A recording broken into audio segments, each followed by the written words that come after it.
As y'all are moving back to your seats, I'll go ahead. I'm Joe Leathers. I'm the general manager of the Four Sixes Ranch, and Guthrie, Texas is where our main headquarters is at. I'm going to be the moderator of this meeting. I'm really excited. We've got 3 really good producer panel members. Wow, what a difference the perception in the field that this meeting has to what it was 2 years ago versus what it is today. I mean, you know, you wonder as you're working on the cattle traceability working group, it's a little bit like pouring cold molasses. You can turn it upside down and nothing comes out. If it is, you can see minute movements. But after, it's been refreshing to me to come to this meeting, because even the comments from the audience, from a group that was for disease traceability, I see a lot more meeting in the middle. I see movement. Our panel members today are Mr. Mac Teagarden, Chief Executive Officer of Kansas Livestock Association, Mr. Brian Bell, owner of the Square B Ranch and Cattle Company, and William Avila. And all of these guys have the bios in the books, and they're extensive. They're credible. But one thing, William, that stood out to me, and I shared with you earlier about this, William has been a dairy producer since he was 7 years old. And that means a lot to me as a producer, because we not only have knowledge, but we have experience sitting up here. I think the biggest obstacle, and I'm going to make this short because y'all didn't come to listen to me, but I think the biggest obstacle we have is wanting to live in the past and trying to be too unrealistic about the future at this point. And let me give you an example of what I mean. Myself and a large part of the people in here and a large part of the operators in the cattle industry tend to remember themselves as they were as teenagers. And so we cover up our faults with clothes. But if you want to take a good look in the mirror realistically, you do a home body fat count. You know how to do that? Get by yourself, take all your clothes off, stand in front of a full-length mirror, raise your right foot and stomp, and go 1,001, 1,002, 1,003, until everything quits shaking. That's your body fat score. But what I mean by that, on one end, we can't live in the past of how things are now or how it used to be. But we've got to be able to look realistically at what we're talking about today. On the other end of the spectrum, for a lot of you folks in the USDA and state vets and in a private vet practice, you can't go put on Under Armour and look in the mirror and look like the mannequin. It's false advertisement. It don't work. So we've got to have a realistic look at the past and a realistic look at the expectations for the future. I'd like to focus today on 3 things, but not excluding anything else that y'all want to talk about. All these gentlemen are going to bring some great things to us today. I visited with them, and I'm really excited about what they're going to bring. I'd like to look at the challenges, not problems. We're way past problems. We're now into the challenge phase, and where we're at today and what our next steps are. And I'm looking for solutions. So if you've got a challenge that we are facing with anything that you want to ask them questions about, be prepared to have a potential solution. With that, I'll turn it over to y'all.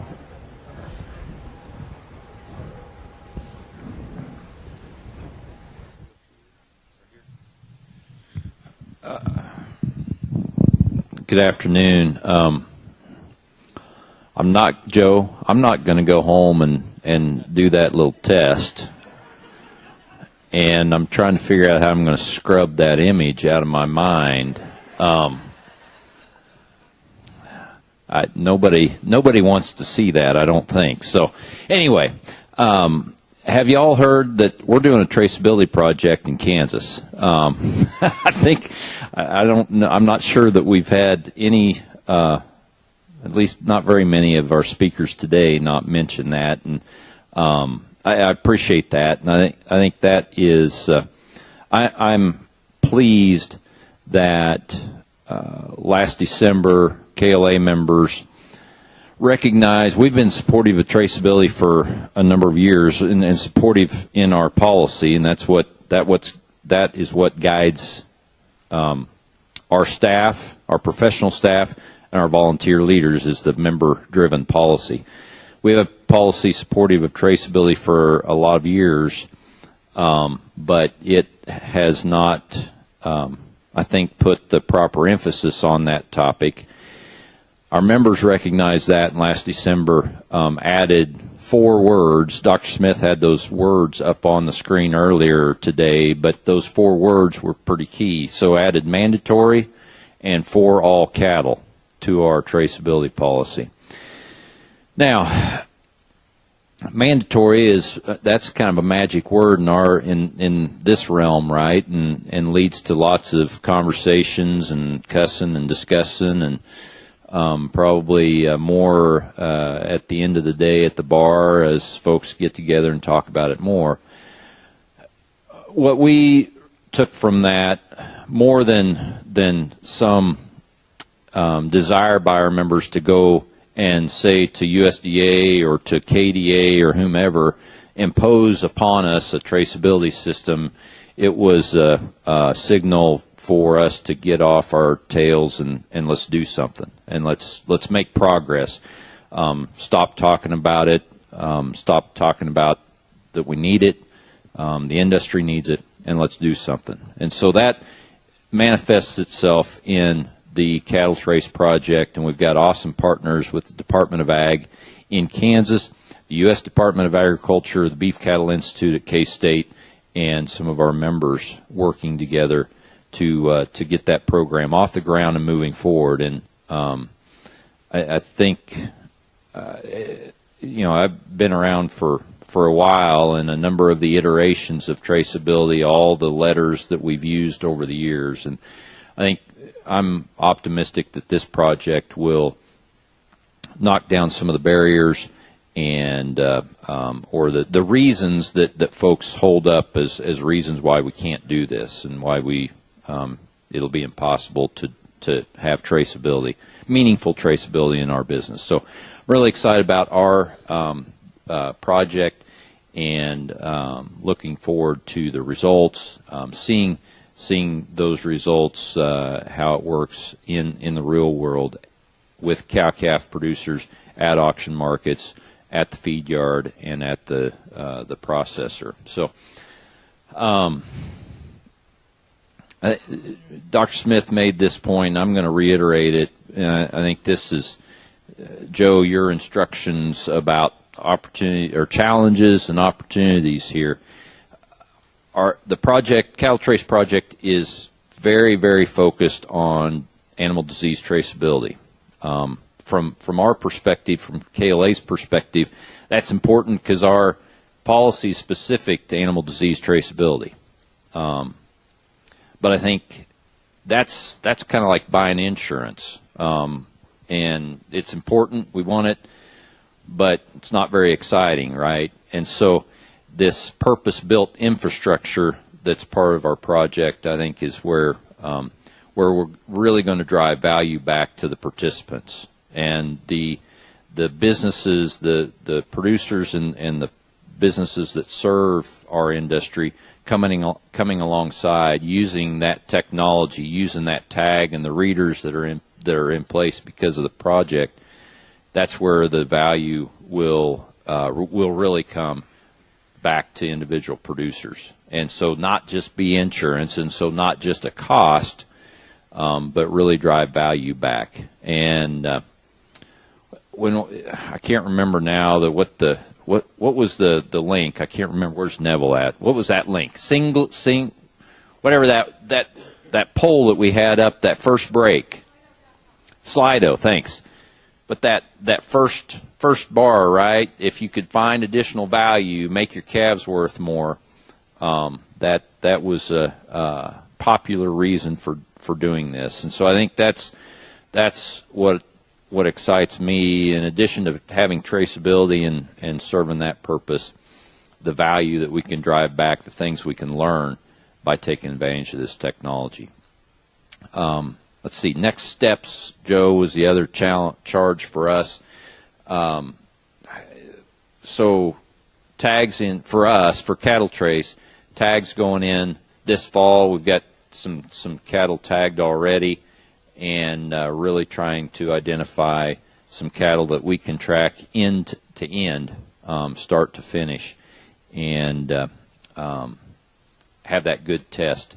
The other piece that we're, I think, right in the thick of, and this goes to next steps as well, that cattle trace board of directors, so producer-driven effort that they'll own and manage the database. That group is talking through now, or will be shortly, protocols for how those data points will be accessed by our animal health authorities, and developing a set where there is certainty about having access when it's needed, but only when it's needed, and kind of answering that question that a lot of producers have, a lot of ranchers have, about who's going to have access to my information and when. Will it be secure, protected? I don't want all my details out there across the world. So I'll quit there and look forward to questions. Brian. I won't be as eloquent as that. Everything we've talked about today applies to us, to Square B Ranch. We're a commercial operation. We have a seed stock operation. We have a program. We feed cattle out, and then we take them all the way to harvest and bring that information back to our producers. So traceability for us has been a huge management tool.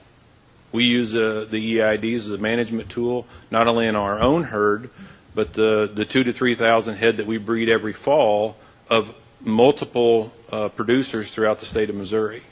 And we use the EIDs and the traceability for management from conception all the way to carcass information, and then bring it back to those herds. Traceability hasn't been an issue because we are showing those people how to make more money with their cattle. So we're, instead of just breeding 1,000 cows on our ranch, we may breed 4,000 cows in a fall season, and we use it as a management tool.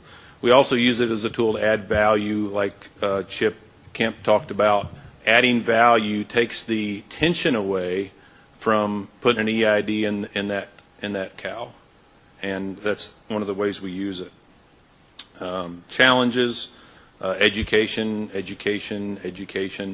at the local level. I loved what Michigan did, whether it was a little flyer in their checks that went out, something besides having a meeting with a government entity seems to be more effective, or it has been for us in our program.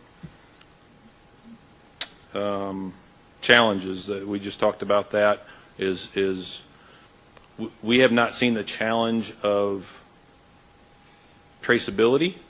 We haven't had a lot of resistance there. Our resistance has been, let's show us how we can be more profitable, and that continues to grow in our operation. Opportunities, the opportunities are endless. We've basically take the segmented market away, and we breed the cows, calve them, feed them out, get the carcass data back, and then we bring that information back to the producer so he can actually make good decisions in his own herd. And I think not only the opportunity for profit on those calves by taking the segmented market out of the way, but I think we're actually creating value within their herd. So their cow base is getting better. If they get up in age and they need to market their cow herd, they have data on those cows. It makes them more profitable. That takes the traceability issue, and it just goes out the window. Every single cow that is in our program gets an EID. They get blood pulled on them. Every calf that comes out of their facilities gets an EID, and they get blood pulled on them. And we carry that information all the way through. Every cow goes into, we use the GEM database, and all those cows that go into the GEM database, all those EID, the calves that follow that cow, all those EIDs follow that cow the entire time. So that's how we control it.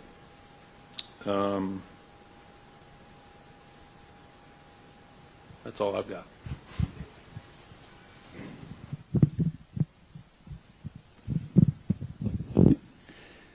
So let me just do a little bit of history on my family. So my grandfather immigrated from the Azores Islands in the year of 1917. He was 12 years old, didn't speak a word of English, landed in Ellis Island, and had gotten some kind of sickness or skin problem when he was on the ship, and some kind doctor in New York took care of him for a few weeks. There was a note pinned on where he needed to go in California to meet up with his brothers. So he was on a train, 12 years old, no father, no mother, out to start off his endeavors in a new land, new opportunity. He worked with his brothers in California for a few years and scrapped up enough money to start his first dairy in 1928, so like a year before the stock market crash. He was very conservative in his spending and said, I'm not going to get married until I can afford a wife. So that took about 6 years. Growing up as a kid in my grandfather's farm, I started at the ground up. I spent my summer vacation when I was 7 years old riding my bicycle about a half a mile to the dairy farm because I felt sorry for the milkers. They had to milk cows, and when they got done, they had to go feed the calves, and I felt sorry for the calves. So I learned just by doing, and did a lot of work on the farming side. And so some of the things that I've learned since I've started working with dairy farms and being on a dairy farm and then having to be forced to sell out on a dairy farm because you're not profitable is just what's been happening to the ag industry in general. I can talk more specific about dairy. But do you realize that in the 1940s, we had over 1 million dairy farms in the United States? And today, we have about 46,000, on our way to 30,000 and then 25,000. We had 25 million dairy cattle back in the 40s. Today, we have about 9.3 million dairy cattle. So to kind of keep that in perspective, why that reduction has been about change, trying to survive. If I just take this light above me here, let's just say that that's the milk that a cow would produce for a year back in the 40s. Today, that same cow produces 4 lights in this room. So if you were in the 40s, you needed 6 cows to power this room. Today, we only need a cow and a half. So that efficiency is what's been helping drive growth. But overall, listening to a talk by Dr. Overton a few years ago, that the farming business is pretty much a break-even business if you take all the farms and put them together. So there's those that are innovative in figuring out how to make a living, and there's those that are not making the investments they need. Maybe it's because succession planning, the next generation doesn't want to work on the farm. But whatever the case may be, I think that's the biggest challenge we have in ag, in dairy especially, is a weak farm economy. So traceability helps us marketing our products. We got things kind of backwards when we get government subsidies. For example, it was bad to have butter in the 50s and 60s. If you have a chance, read the book, The Big Fat Lie. We're now going back to full-fat diets. But that creates a problem because you can only do so much with milk, turning it to butter. What do you do with the non-fat dry powder? That's the magical dust that all these warehouses have plenty of, but we don't know what to do with because it's depressing our milk price. You also have changing consumer preferences. So the millennials, they eat less at home. We've got competition with, and I won't call it milk, but almond juice, soy juice, coconut juice, eeny, miny, mo juice, whatever's out there. Or how about just water, right? We've got growth on water. So Some of our customers that we work with have been innovative in trying to take this traditional product of milk and put some value into it. So if we can kind of play the video here, I'm going to show you what some dairy farmers are doing to survive. And so RFID has been something that we kind of dabbled in the mid-90s. It took about 10 years for that flywheel that Neville talked about to make one full revolution. By about the middle of the 2000s, 2005 or so, we started to see an adoption of RFID.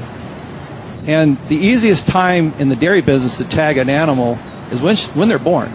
You know, they're small, they're little, they can't run away, they're not going to cause too much harm to you. And it's a good way of getting them identified then and there, because like this cow here, she's going to be calving in about 2 hours when I took the video. This dairy farmer has taken a genomic sample of the animal, and that'll get sent to a lab to get their genetic blueprint on. There's a 2D barcode on the bottom which actually represents the same number as their ISO number. And then she'll get tagged with an RFID in the left ear. And we've had some people ask for a tag that has both the RFID and the panel together. It makes one less piercing. They see less ear infections. And then we'll have another management tag put on the other side. So that ideally is the ideal time to tag a calf. It's when they're born. And then those samples that were taken at birth, a few weeks later, they can take them and run them against their herd management system. And they're basically saying, before I send this sample in and pay $40 or $45 to find out the results, is this animal still alive? Or do I want to send this animal's results back in? So we've seen a lot of dairymen take advantage of RFID and an ISO number that helps with the CDCB measuring things. One of the biggest challenges we had when I started with Valley Ag software is we needed a unique number that the animal would have to contribute her production information and her classification information to a database, this value-added data. And the challenge was, if you were using a brucellosis tag in California, it only took about 12 or 14 years to go through all the numbers, and what did they do?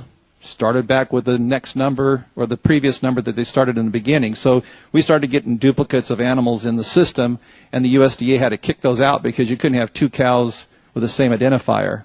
So the ISO number stuff helped us a lot. It also has helped with other things. So if somebody wants to collect milk weights, daily milk weights on animals, or they want to get calf weights at birth or calf weights at weaning, we have a unified identifier that's helping us in the value chain keep track of a lot of information. Whether that information makes it in a bigger database that a group of members or organization can take advantage of, or it's just on this local farm, it's really changed the dynamics of what farmers that have a game plan, have a succession plan on how they want to survive. So I'm from California. We have some of the strictest air regulation, regulatory things in our state. We're competing with the almond juice growers and the cities that for water and for land. And so a lot of these families that have been there for a long time, they want to survive. They don't want to give up the towel. A lot of them have relocated. I think the Midwest is like the last bastion in the United States to have strong agricultural products before we start worrying about South America. But the opportunities exist for those that want to take advantage of them. And the ISO RFID piece has really helped take care of that. And you'll see that in our talk in the next segment. But next steps is for farmers to control their risk and figure out how to take their milk products now and fractionate them. Make things that are non-traditional that the millennials and people are looking for alternative drinks. If any of you had a taste of Fairlife milk, that was an example of a dairy farmer that had to figure out how to take milk from New Mexico to Houston, Texas, or San Antonio, Texas, and that's a 700-mile trip, and milk's mostly water. So it didn't quite work out, but the technology was used later on to say, well, we can take a lot of the sugar, lactose out of the milk, we can put in twice as much protein, and we all have to be proud, us beef, dairy, pig, poultry, about providing a quality protein source to our nation and to people around the world, because the population is supposed to grow from currently 7.6 billion people to 10.5 billion people in 50 years. And the land mass for that is, we're not going to get any more land, so we're going to have to be more efficient with what we have. And for young children and for us older people, you know, fall will be your number one killer for elderly. So a good protein source is helpful to keep strong bones, strong muscle mass. And so I'm really proud with all of you here to lead that leadership, get that message out to people that we can do this, we can have a really good product, we can be traceable, and nothing to hide.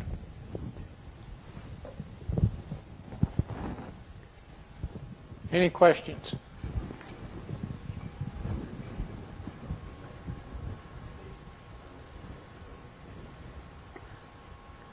I'll start us off with a question. What would y'all's thought process be? We already have a rule in place for cattle 18 months and older.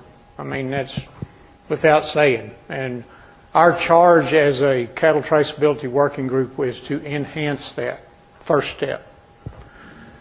But if we included sexually intact heifers and bulls under 18 months, in other words, what would y'all's view on that be? Well, that's easy for dairy. Hats off to the Michigan people for leading the charge there. It makes it easier to see somebody do it successfully and then try to implement it in their state. In California, it just passed in last April 2017 that all animals leaving their birth premise have to go out with an ISO ID, and I think they're working on trying to make that always electronic. And if you're an official tagging site, you can send your bull calves that way. But for our producers, it's been kind of a no-brainer just to get things identified on bulls, females. The states are really going to dictate above and beyond what the ADT has, but it just makes their jobs a lot easier. And these dairies, as they dwindle down, they're becoming multi-state. So I'll give you one story. One of my producers thought about tinfoil hats and black helicopters when I told him about getting ISO 840 numbers. He says, "Nah, I don't want to do that." I said, "Well, you know, if you don't do that and you decide to sell some cattle, you're going to have to cut those tags out and do it right." And so he bought some tags, not for me, but I found out that he had to cut those 982s out and put some 840s in because they were going across state lines. And the next order was for 840. So we don't see much pushback in the dairy industry. I think it's a great marketing tool. The market continues to get bigger internationally, and we've got to have the ability to tell a story. And if you have that information, you can tell that story. If you go to I think one of the gentlemen talked about, if you go internationally, all the information that's on the package, it's coming to the United States. It's going to be there. You're going to be able to scan the barcode, and it's going to tell you where that meat came from, what farm it was raised on. All those things are going to be there, and you've got to have the information to be able to do that. We do it already ourselves. All of our producers do it, but I think it'd be something that'd be good for the country too. Stopping short of feeder cattle, to me, a common sense approach for discussion. I mean, if you've got a yearling heifer, 12 months of age, most of the feeder heifers are already in the feed lot. So any other sexually intact heifer or bull at that age would probably go into an adult herd. Any other questions? That created some. Brian, could you talk a little bit, what are your biggest challenges as you deal with your cooperators, your commercial customers, putting tags in, getting information back? What's the resistance points, and how do you overcome that? Tagging calves. When we started this venture, the Quality Beef program was a program that was founded at the University of Missouri. It was kind of the backside of their Show Me Select. And when we bought the program and we started the venture, the one thing that I thought would be the biggest resistance would be verification of the animals, keeping track of those, spending the money for AI and the costs that are associated with that. But none of those were the resistance. The resistance was actually tagging the calves to their mothers. So our requirement is like I said, we go to their herd, we give them a number that will go into a computer system. Like I said, we use GEM. They get EID'd, and they have to tag the calf to that mother at birth. And that's been the biggest resistance. They're scared of their cows in a lot of cases. And we're talking about, once again, in Missouri, I think somebody, the state vet told me 37, is that right? Is the average size of the cow herd in the state. So that has been the biggest resistance, is actually tagging the calves. Once that calf is tagged and EID'd, that EID follows that calf all the way through the feedlot.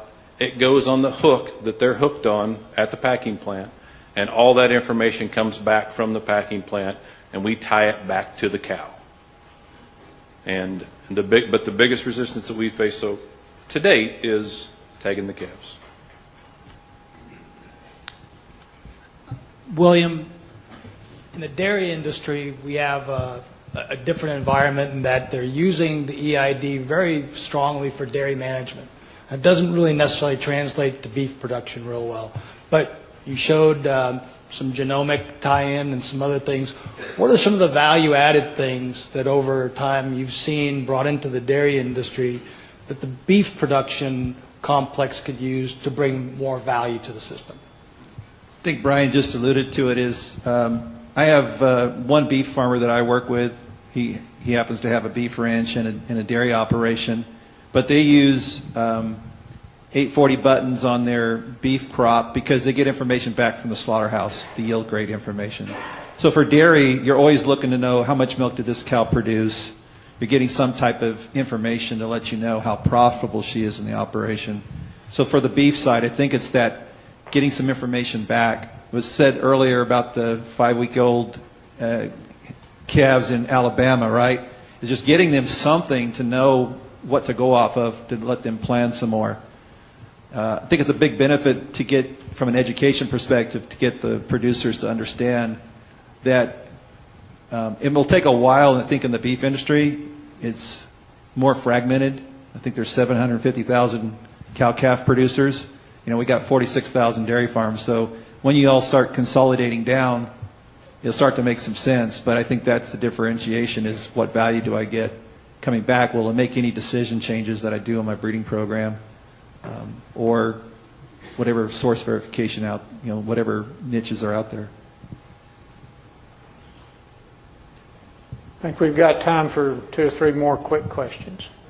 Just for the gentleman from Square B, it sounds like you have your own unique supply chain going, essentially. How far down are you tracing? I mean, is it just in at the carcass? Are you able to trace to individual cuts, and are you working on a program to trace to individual cuts?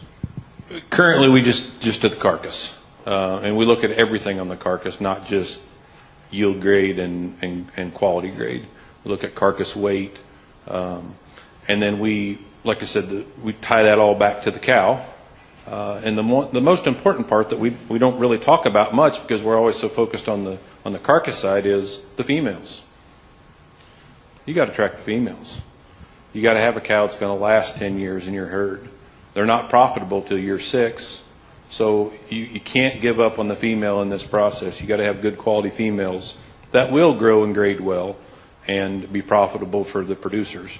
Otherwise, we're going to consolidate to 47,000.